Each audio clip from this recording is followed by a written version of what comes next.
Welcome to Hood Champion Boxing Sports. In boxing, you find a way to win, or you find a way to lose. Hey, look, man, please subscribe to the channel. I'd appreciate it. Keeps me motivated. Promise not to give you BS content. Hey, is Jermell Charlo in a win-win? Or is Jermell? I put his damn brother name right there, didn't I? So let's fix that while I got you on so you can see how this works, how we make the correction, and we keep the party going. So let's see. Boom. See that correction? So, is Jermell Charlo in the lose-lose? That's the question, man. Because him fighting Canelo. Okay, if he loses to Canelo, I mean, it kind of sucks. Now, I know he's going to get paid, but it still kind of sucks for him because he doesn't get his WBO title back. You know what I'm saying? So he makes a bunch of money, but he comes back down to 154 if he can, because that's the next issue. One is they're going to take his WBO belt for fighting Canelo. Two is now he had put on a little more weight, and now he's got to try to cut that weight to come back down. Now, we know he's not putting on water weight. We know he's not just going to sit here and put on fat. He's putting on muscle on top of muscle, and he's going to have to strip that muscle off to get back down to 154. And then we got to wait and see if he's going to be the same fighter or not. So Jermell Charlo losing to Canelo, okay, he makes the money, but really, it could be to where that money is his final payday, his big payday, and it wasn't worth it. Could you imagine if he comes back down from being the most dominant force at 154, and now all of a sudden that he can't put forth a wholehearted effort because his body just won't respond because of the fluctuation in weight? Now he gets in the ring with, let's say, a Fundora, and all of a sudden Fundora beats him. Or he gets back in there with the Lubin, and Lubin beats him. Or he gets in there with Tim Tszyu, which I think is a fight to make, and Tim Tszyu tranquilizes him. Now Tim Tszyu is undisputed. Or if he doesn't go to Tim Tszyu route, somehow he ends up getting in there with Crawford, and Crawford tranquilizes him. And he's got to live with that decision the rest of his life. So to me, Jermell Charlo, it could be a lose-lose, but only time will tell. But in a way, it's kind of a win-win because when we talk about the money, word on the street is Jermell Charlo is going to be making like 25, 30 million. Now, I don't know how true that is, all right? Take it with a grain of salt. 15 maybe, but I'm thinking it's probably 20 plus million. That sounds more the ballpark.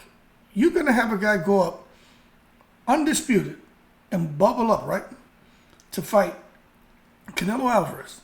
2 weight classes. You think 15 million is gonna do the job?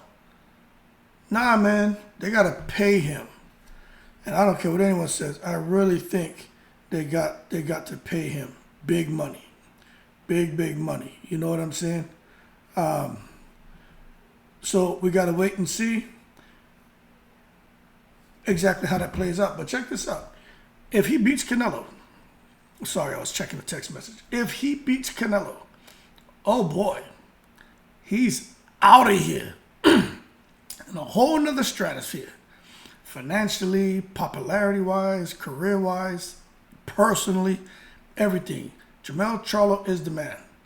And now, this is a situation where Jermell Charlo is no kidding going to be a guy. If he beats Canelo, we got to see, but I would think he would definitely be able to go into fights and command huge purses and get those paydays.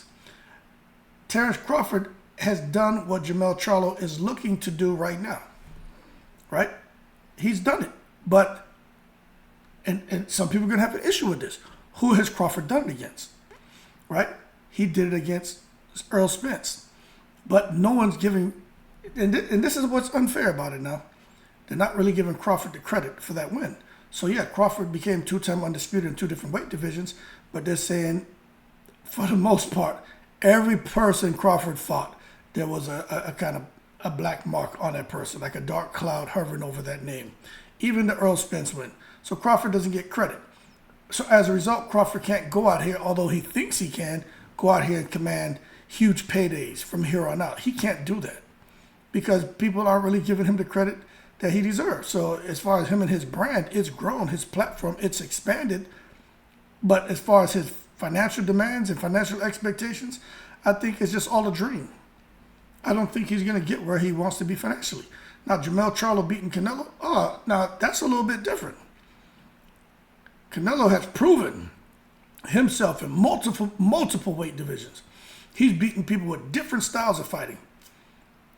If Jermell can get that feather in his cap, oh boy, win-win. Even if he puts up a really good fight and they rob him on the scorecards, win-win. Crawford was always in a lose-lose. So now you say, okay, what does Jermell Charlo do after he fights Canelo if he beats him? Well, he becomes undisputed and then he rematches him. Of course, that's what's going to happen. You think Canelo going to be okay with losing to Bivol, not getting the rematch, then lose to Jermell and not get the rematch, and lose all of his titles? Nah, it's going to be a rematch. Now, I don't know how the contract's written, but PBC is over there behind it. So I'd like to think that if Jermell wins, and he becomes A-side in the rematch. But you just don't know how these contracts are written. But I can't think Jermell allowed them to just totally jerk him just because he's fighting Canelo.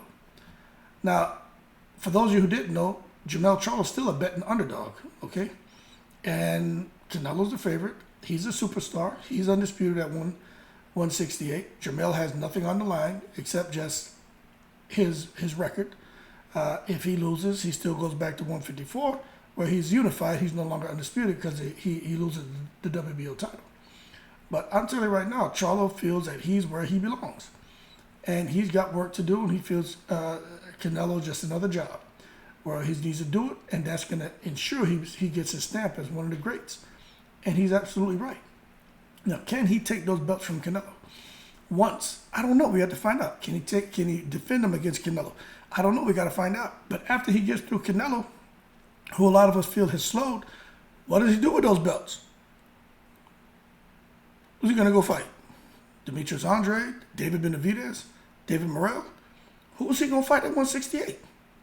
See, that's what we need to understand. And I'll tell you what, I'm not going to say it won't happen. Maybe he fights his brother at 168, gives his brother a chance. Keep it in the family. Hey, look, I don't think that's so far-fetched or unreasonable, because you just don't know with these damn Charlo twins. They're like Despicable Me. Unpredictable. You know what I'm saying? But we're going to see what happens. We are going to see what happens, man. But Charlo feels that, look, there's going to be a lot of people who are going to be calling him out. He said he knows there's going to be a lot of people calling him out if he ends up beating Canelo, especially if he beats him twice. He said, everybody going to want to fight me. That should be big money all around the world. Wherever I go, wherever they have someone from another country who's a top-ranked fighter, they're going to want to fight him. And he's not lying. So to me, depending on how you want to look at it, I think it depends on the outcome. Charlo could be in a win-win. Gained all that weight, keep the weight on, get a rematch with Canelo. That's like Maidana hitting the lottery twice with Floyd Mayweather. You saw what happened to Maidana. That man went back to Argentina and looking like Prince Nassim Hamed. You know what I mean? That man swelled up like an Argentinian French bread, didn't he? That man looking like something from the bakery out there in Argentina. Got that damn Mayweather. He hit the jackpot twice. And I tell you what, boy, if Jermell hits the jackpot twice, who knows what he's going to do.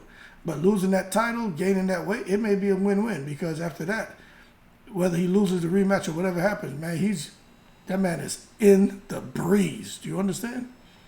He's straight. His kids are straight. The next generation after the kids are straight. Great position. Now, if Jermell was to lose, it just depends on where he's at mentally, how his body responds. It's just a lot of different factors that are coming into play. But I think everything really depends on fans and their opinion and how they see things. This is nothing objective. This is just all a conversation. But I definitely think at the end of the day, if he makes it's the fact that he's going to make the kind of money he's going to make, whether he wins or loses, it's a win-win. Now, continuing on with his career, that's where we got to have the argument on whether it's a lose-lose or not by taking the fight. But right now, man, going to make 20, 25 plus, could be 30 million. Who knows? We got to see what the live gate does, see what the pay-per-view does, and then we'll know exactly what's going on with his pockets. And I hope he and Canelo make gazillions of dollars. But that being said, more to come on him and whether his decision to fight Canelo ends up being a win-win or a lose-lose. Y'all keep cool. I'm in the breeze.